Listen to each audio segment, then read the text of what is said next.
Hello and welcome to this LUC podcast episode, all about our transition to becoming an employee-owned trust. My name is Kim Chamberlain and I'm a GIS consultant at LUC. I'm joined today by three of our employee trustees, Alex Burton, Lucy Warwick and Sarah Young. Please introduce yourselves.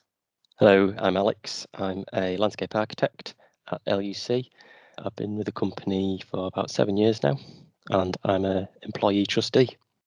Hi, my name's Lucy. I'm a planner at LUC in our Manchester office. I've been at the company about 2 years. I'm also an employee trustee.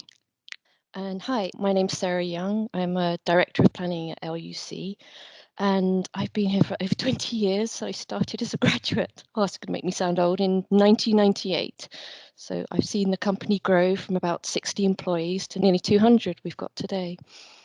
So first of all, thank you for taking the time to talk to us today. I guess we should go ahead and start with explaining what an EOT is. Yeah, I'll try and do EOT in a nutshell for you, Kim. So, essentially, EOT is a form of employee ownership. So there are various forms of employee ownership, including more direct ones that people might be familiar with, like cooperatives. But an EOT it's an indirect form of employee ownership. And so what happens is there's a trust that holds a controlling stake of the company on behalf of all the employees. So sometimes it gets known as the John Lewis model, because that's the kind of model that John Lewis uses. And you'll see that like employees at John Lewis, I think, refer to each other as partners, and that's why. And it's designed as quite a simple way of doing employee ownership, so a bit of an off-the-shelf model. So one of the main uses of it right now is that it can provide an incentive for owners to sell a controlling stake in their business. So while we weren't a family-owned firm, one situation you see it in quite a lot is where there are family-owned businesses that come to sell, but they don't want to sell, for example, onto the open market. So they sell to a trust that would own the shares on behalf of all their employees. So I saw it in the news, a construction company last week that was set up by a family in the 1960s, wanted to sell out and instead sold to the employees using an EOT. So that's not quite our situation, but we use the same model.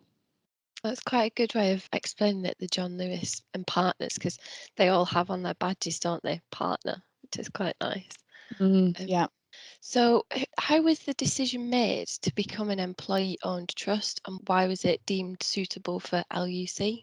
Yeah, that's a really interesting question. I guess, like many sort of small, medium-sized enterprises, LUC was facing some quite tricky questions about succession planning. So LUC used to be owned by a limited number of shareholders, and as the number of people were approaching retirement, we looked at different options, some of which Lucy's mentioned. One of those options was selling the business, but the sale of the business was ruled out quite early on, but the creation of an EOT was considered to be an option which was consistent with the values of LUC, and it was seen as a once-in-a-lifetime solution which would set us up for the long term and enabled us to take all those long-ranging discussions about ownership off the table for good. I think another really, really important fact was that the EOT was considered to be consistent with LUC's core values, like of inclusion and transparency. I mean, prior to the EOT, to be perfectly honest, there was a high level of employee involvement and transparency in decisions made in the company, and the EOT was considered to be a natural sort of extension of that. So that's why we did it. Yeah, it does. As somebody that's sort of like, I've only been at LUC now for just over a year. When I joined, we were already in EOT, and it sort of just felt natural. It felt like a normal, I didn't realise it was a new thing. It just felt like part of LUC, which was quite nice. So being a trustee is in addition to all of your usual roles at LUC, and by the sounds of it, it's quite a commitment. What made you want to get involved? So on a personal level, and as a more junior member of staff, I saw the role as a great opportunity to get a greater understanding of how the company's run at a senior leadership level. And I also saw it as an opportunity to contribute to the direction of the company, and also to make sure that the representation of more junior members of staff are taken on board for any decision-making processes within the company. And yeah, I just thought it was a really great opportunity for someone relatively new in their career to make a difference to the company. Yeah, I mean, as far as I'm concerned, agree broadly with Alex on that, really. I mean, I would say, I think at the time, I probably didn't really understand exactly what the role would be. I think a lot of us were sort of learning as we go, but I guess I'm just a bit nosy. I was quite curious about the kind of getting more involved in the inner workings and seeing how the cogs all turn right at the centre. And I've also been quite interested broadly in employee ownership and different forms of ownership generally. So it was an opportunity for me to learn about that a little more as well. Yeah, I agree. I mean, it's a really fascinating area, and one that we've had a very steep learning curve getting to grips with what's involved in being an employee trustee. I think for me, I've been at LUC, as I mentioned, quite a long time, and I'm quite passionate about our legacy, but also our future. And I really wanted to be a trustee to make sure that, you know, LUC in the future is on a sound footing, but that our strong ethics, because LUC does have this strong ethics that sort of runs through the blood of what we do in our projects. But I also wanted to make sure that that's embedded in how we treat our staff, and that the staff feel that they're buying into LUC and what that means. So that was really important to me. Oh, it sounds like you all had really nice reasons for getting involved. I think I'd probably have been like you, Lucy, probably done it out of nosiness. As well as you three trustees, who else is involved? Well, essentially, I mean, all of our colleagues and co-owners are also involved, as we've talked about, with like engagement and transparency. So that's the broader idea. But in terms of more specifically on the trustee board, so we sit on a trustee board, the three of us as employee trustees, but the board itself is 6 people. So there's the 3 employee trustees, another 2 trustees who are the managing director and finance director, who's also sit on the management board. So if you think about these 2 boards together, just to explain, the trustee board essentially sits where shareholders would. So shareholders in a non-employee owned company would oversee what the board's doing and hold them to account. So we're there essentially right at the top of the tree, the trustee board.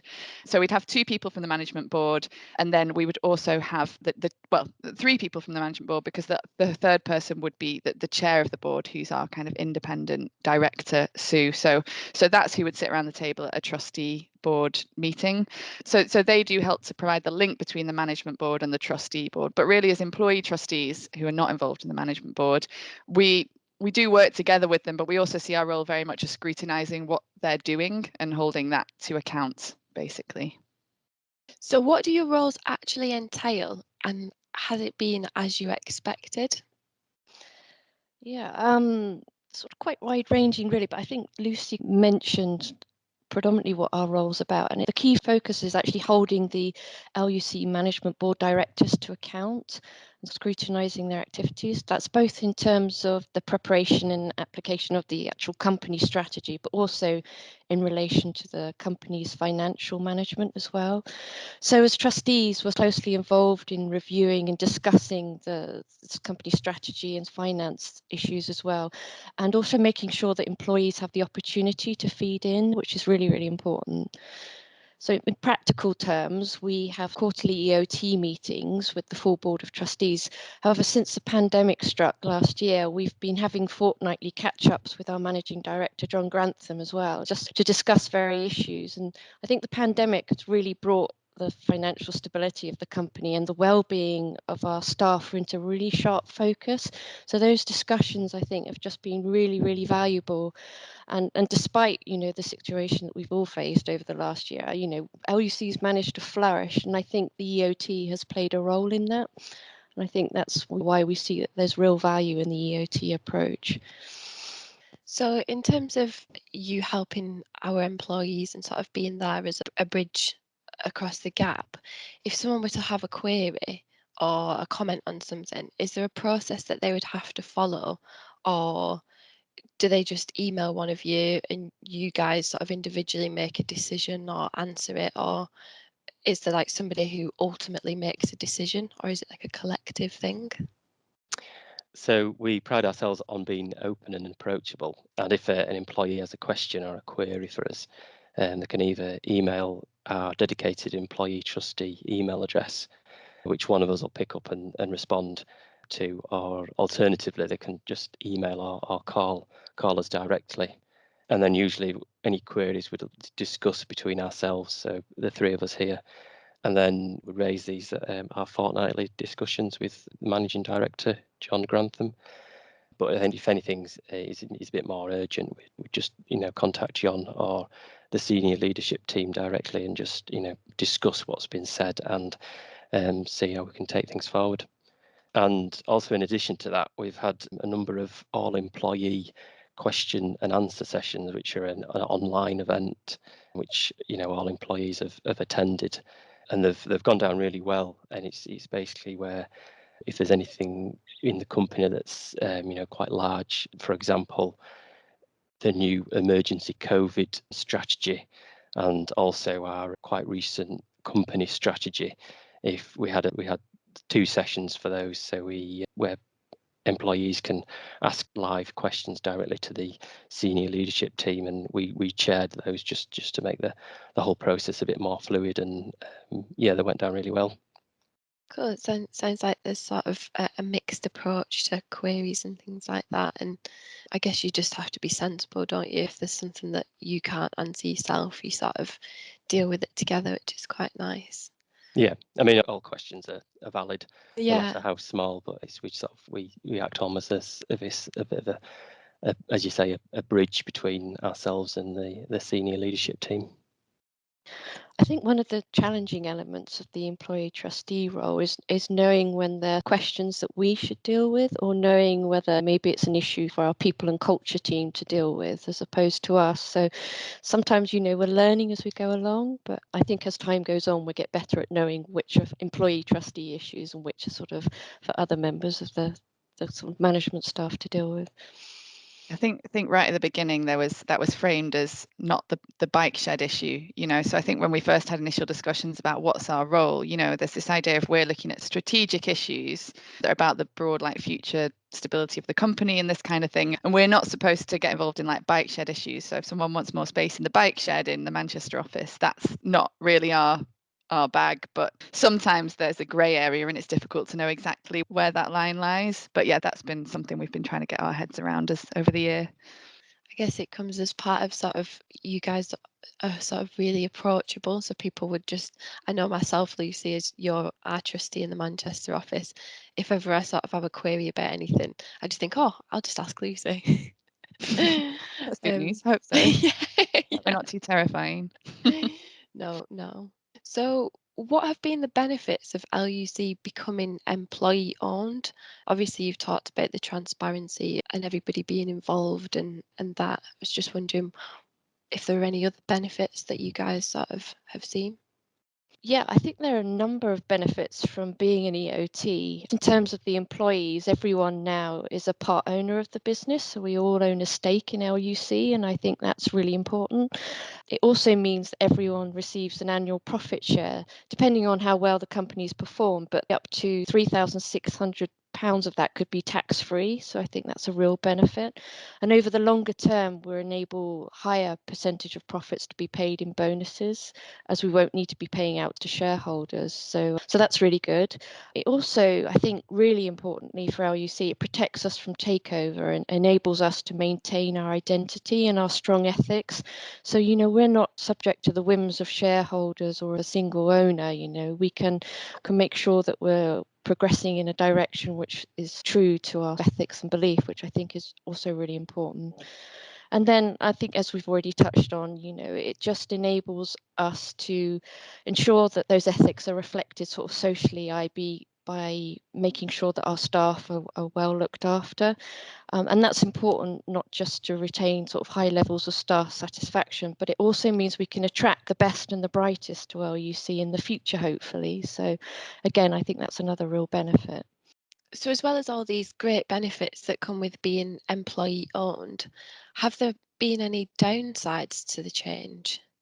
I mean, it's an interesting question. I'm not sure about downsides. I mean, there's certainly, as we've alluded to before, there's an awful lot to learn. That learning process can be quite time consuming, but similarly very rewarding. Like I say, we're all learning as we go. That there is quite a lot of legwork involved, right? So that there's an investment in time. So the board can't just sort of sit around a table, make a decision, and then just filter it down through the company, expect everyone to accept it.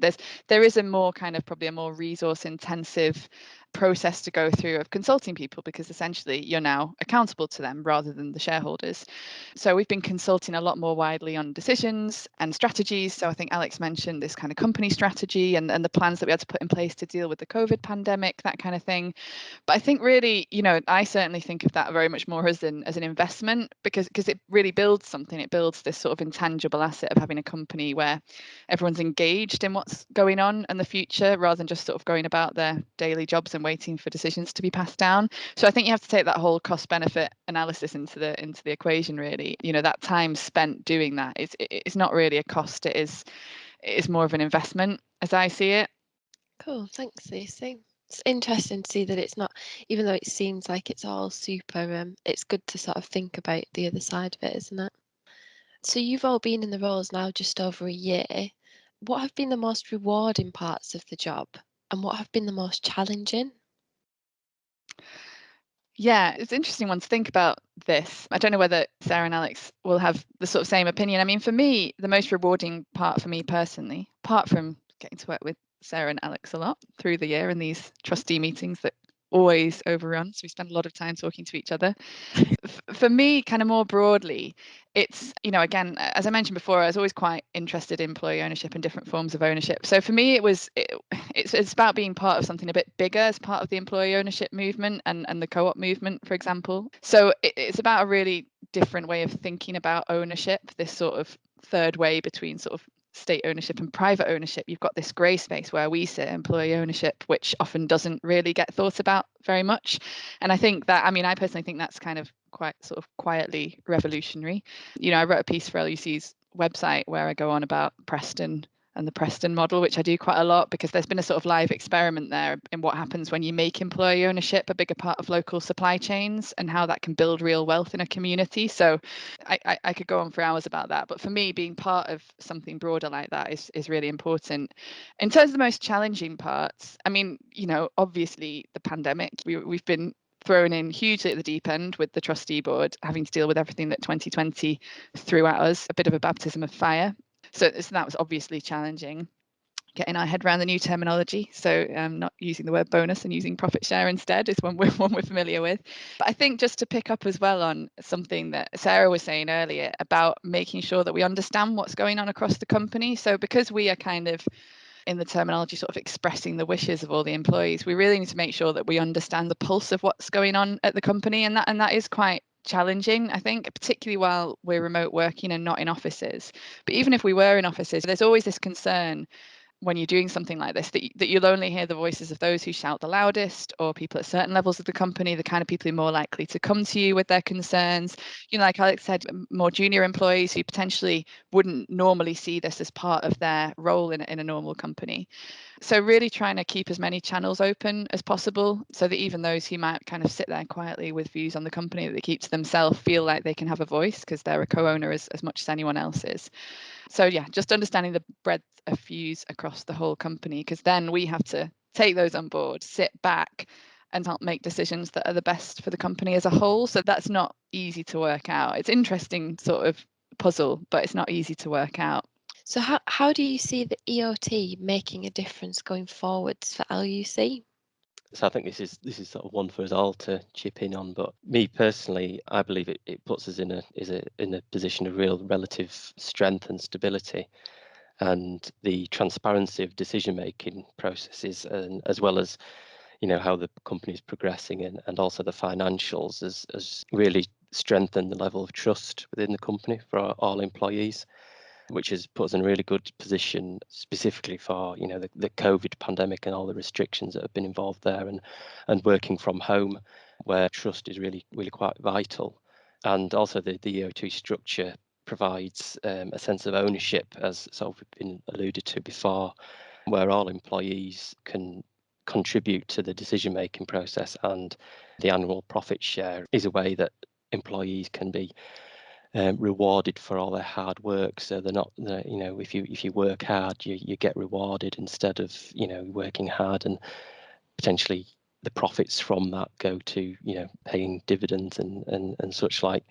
And just really the final point from me is just the idea of, it's very difficult for us to be bought out now, And I see this is really vital because it means we stay independent, and being an environmental consultancy, that's one of its main aims is to enhance and protect the natural environment. I think this is really important for us to remain independent so we can stick up for the environment, basically. Yeah, I just kind of build on what Alex was saying, really. For me, it's about resilience. So I think we talk a lot about environmental resilience in our area of work as well. But I think in terms of the resilience of the company, if I look at how we managed last year, as Sarah was talking about, there were huge challenges through 2020, but we did really flourish. And sort of particularly when I compare what happened with an LUC last year, which was not easy. It wasn't without its challenges, but when I compare it to what I hear anecdotally about other people's experience of that year, it is very different, and it feels like we're on much more stable footing. So we've grown a lot as a company, but it feels much more resilient to challenges in the future now. And I think that's what feels quite different working for LUC as an EOT compared to places that I've worked before, and what I hear from other experiences of working for different companies who are set up in quite different ways.